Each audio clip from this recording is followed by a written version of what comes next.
Okay, so we got some new information on the upcoming Caspian Explorer today. That is the primary focus of what I want to talk about here in this video, but I do want to address the on-foot changes that we're supposedly hearing, that we're supposedly getting here in the near future as well. When it comes to the Caspian Explorer, I've made my position clear about how I feel about the looks of that ship. It is heavily Star Trek inspired, and as much as I love Star Trek, it is by far my favorite space IP. I said in my original video that I want the Elite Dangerous ships to look like Elite Dangerous ships and Star Trek ships to look like Star Trek ships. And I really don't like there being crossover like this. It's unimaginative in my opinion, and I don't know.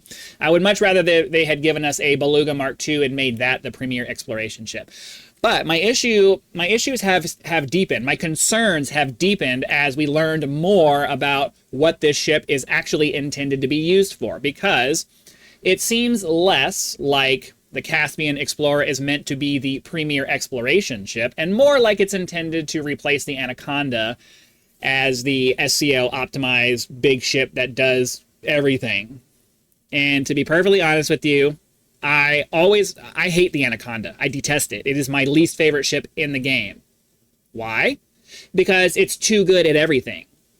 Like the Anaconda was the new tier of ships before we had the new tier of ships. It just does everything so well. The only drawback that the Anaconda ever had was that it was a slow turning beast of a machine, and if you wanted to do any kind of maneuvering, it just really sucked. But it had way too much armor for the hull size that it for the mass that it has. Had way too strong weapon slots, way too strong internals to put big shields and stuff in. It was able to slot a size 7 fuel scoop, I think, and the jump range was fucking ridiculous for the size of ship that it is. It was completely unrealistic. Like, the Anaconda was the Mandalay before we had the Mandalay. Like, everything was just overpowered just cuz. Not because it made any sense, but just cuz. And the Caspian seems to be what that's going to be. It's not necessarily going to be focused specifically on exploration. It seems to be an all-purpose do-everything ship.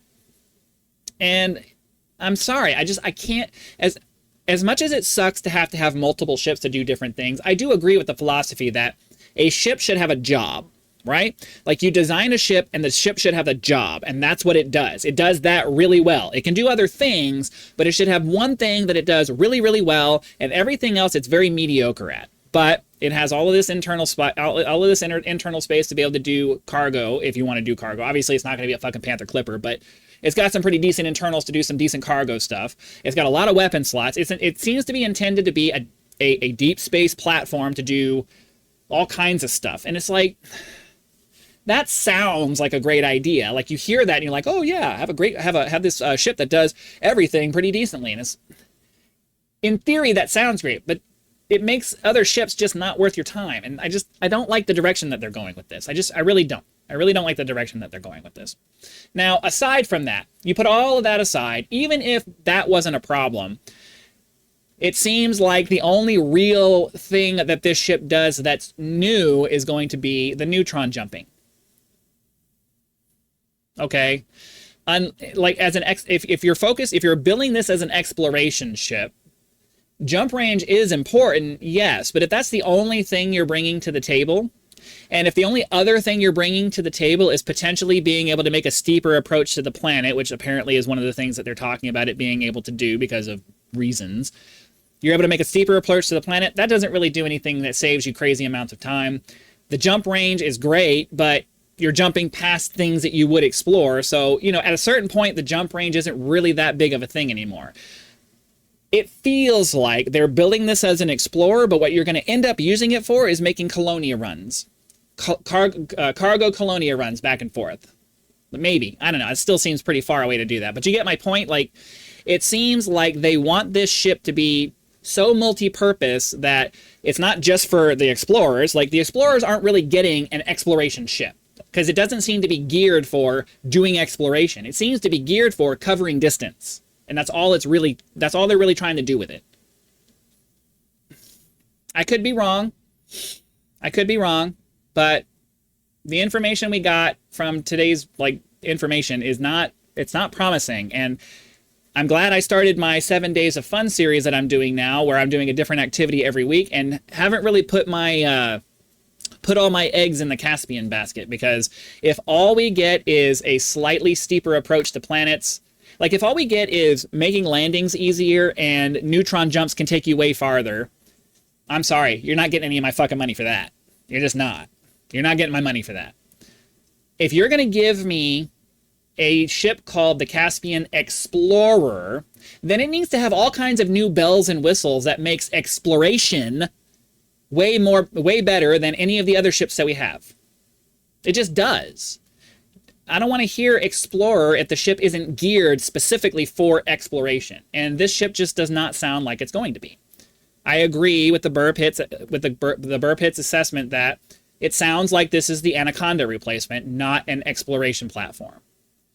And that sucks, because they called it the Explorer, and, you know, even though I have a very cynical mindset towards the developers at this point, and I wasn't expecting very much, I'm not at all surprised that this is what this ship is turning out to be. They say it's one thing, it comes out, and it turns out to be something different.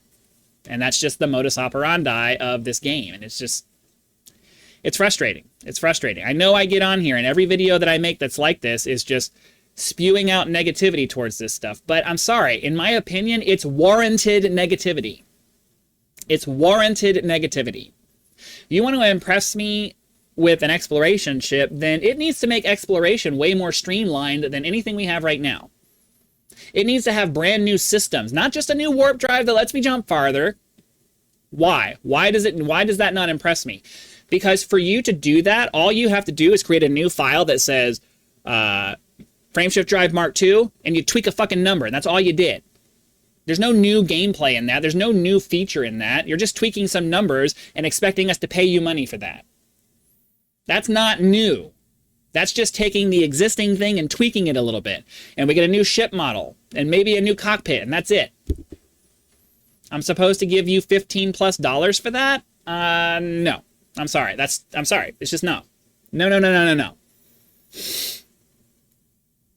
If we got deployable ship fighters that could land, that would be something really new that would drastically change the exploration gameplay loop, especially for somebody like me who likes to skim the ground to look for sources and stuff like that, and rather than using the SRV.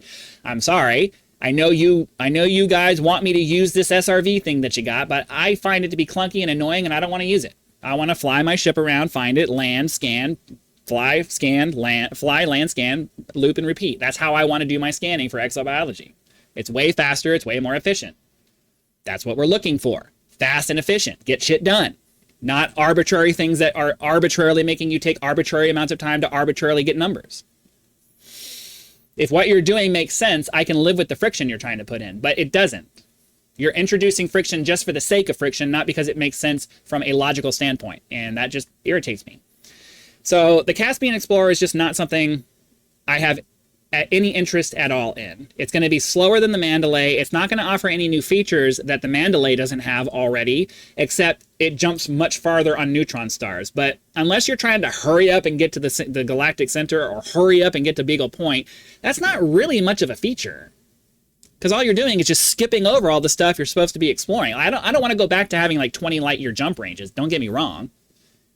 But it's just like having enough credits in the game. Like you get to a certain point and the jump range isn't really doing much more for you anymore, because all you're doing at that point is just trying to hurry up and get to a destination, and you're not doing the exploration part of the exploration thing. Which, to be honest with you, parts of that are so annoying that maybe it's a good thing you're skipping over it, but that's a different topic. Now, as far as the on-foot stuff that we got information about today, that sounds kind of interesting. I like the idea of making more of the weapons more viable to use. I don't think it's going to change me switching from plasma, because I like the one-shot, one-kill mentality. So I'm always going to want to have the highest damage weapon. But they are making the plasma slugs go way faster, apparently. So that's going to help out with taking longer range shots. And I might actually start using my sniper rifle if it's fast enough to make that feasible to hit moving targets and stuff. So that would actually be kind of cool if we get that. But mostly it was just balancing the weapons between the kinetic versus the energy weapons, because obviously energy weapons do a lot more damage to the shields and kinetic weapons do a lot more damage to physical body. And you know that makes sense in theory, but from a gameplay perspective, it makes it so that you have to have multiple weapons. And who wants to deal with that? I just want to have my gun, I want to shoot it, and I want to have a rifle for long range and a pistol for short range. And that's all I really want to have to deal with. And it makes it very difficult to deal with that if you're having to have one weapon for their shield and one weapon for their bodies. And it just kind of sucks. So I like the direction that they're going. They're trying to make it a little bit more balanced as far as making the two different weapon types work very well. So that will help out with our on foot missions where we're killing people. It'll make that a little bit smoother, hopefully. And ideally, I shouldn't have to make any changes. I shouldn't have to pay them any fucking money for it because they just tweak some numbers and all of a sudden my plasma gun works better. So good on you for that one, devs. I appreciate that. But I'm sorry, we get all this hype from the developers about these things that are going to happen. And again, like, you look at this stuff, and the Caspian Explorer is a very minor incremental thing where they developed a new ship model, which in my opinion was ripped off from Star Trek, which they don't get any points for that. I know some of you are like, oh, I love Star Trek. I love that they drew from Star Trek to do that. I'm sorry. To me, that's ripping people off. Come up with your own ideas for ship designs. Don't steal other people's inspiration. There's one thing to take inspiration. It's another thing to take specific shapes and just import those things into your game. To me, that's ripping off Star Trek. That's just my opinion on it. Obviously, you're free to disagree. That's how I see it.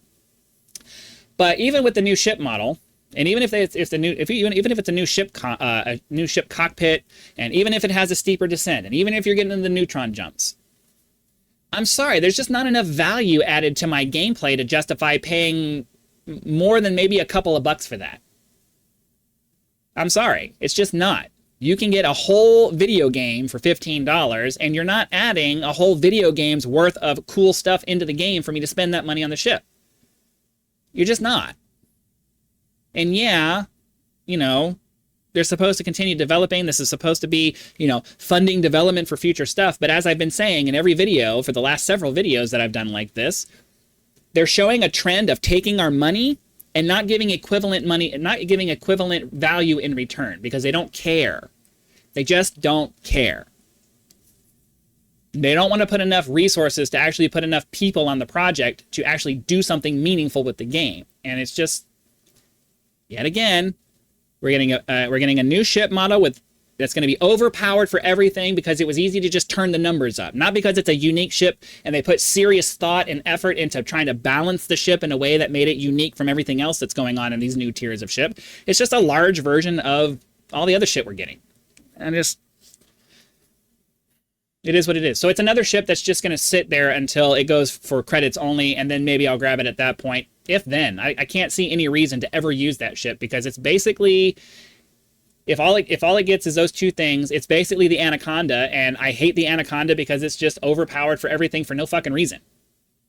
Other than just, we've decided this is our premier ship, so it's just going to be good at everything. I'm sorry, that's a stupid way of looking at things. And I've always thought that. There's a reason I don't have an Anaconda. I haven't had an Anaconda. I'm never going to have an Anaconda. I've had it a couple of times, and every time I'm just like, I don't want this ship. It needs to go away. Give me a Corvette. Give me a Clipper. Give me a Cutter. At least those ships have specific things that they excel at, and they only excel at those things, and nothing else. So, anyway, I know. That's enough ranting. 15 minutes of ranting is enough, but I have to. I have to talk about these things because there are too many of you out there who don't think about the why of things and what you're really getting. You allow yourself to get rolled up into the hype of, ooh, we're getting new stuff, we're getting updates, we're getting all of these things, and it's like, but what are you really actually getting? Are you really getting things that are worth them asking you for, you know, $15 each over the course, $15 4 times a year for each new ship that they come out with? Like, if you're buying every ship, you're spending like $60. 15 and 15 is 30. Plus another 15 and 15 is 60. That's $60 that you put into this game. You could buy a AAA game for that. And they're not giving you AAA updates. They're just not. So this is my campaign to try to slowly erode the player base into shifting their mindset from, well, no, we got to support the developers because they're not going to give us any new stuff. They're not giving you any new stuff now. They're not giving you any new stuff now. Not $60 a year worth of new stuff now. They're not. You used to be able to buy a whole expansion for that, and you got way more stuff out of that. They're not giving you updates. I don't know how else to present it to get through to the thick-headed diehard fans who just won't see anything other than, I want my game, I want my game, I want my game. Like, okay, Spend your $60, and if this is all it takes to get $60 a year out of you, okay, I'm sorry, I don't know what to tell you. You are captured by the system, and I hope you figure out a way out of it. So that's all I wanted to say. Hopefully all of that made sense. Hit that like button, subscribe to help us reach 10,000 subscribers. If you'd like to support the channel, I do have PayPal and Patreon links, as well as the thanks button just below the video itself. So, sorry, I promise to tell you how it is, or at least how I see it, and that's how I see it. So, if you don't like it, at least I told you the truth. Thank you for watching, and I'll see you for the next one.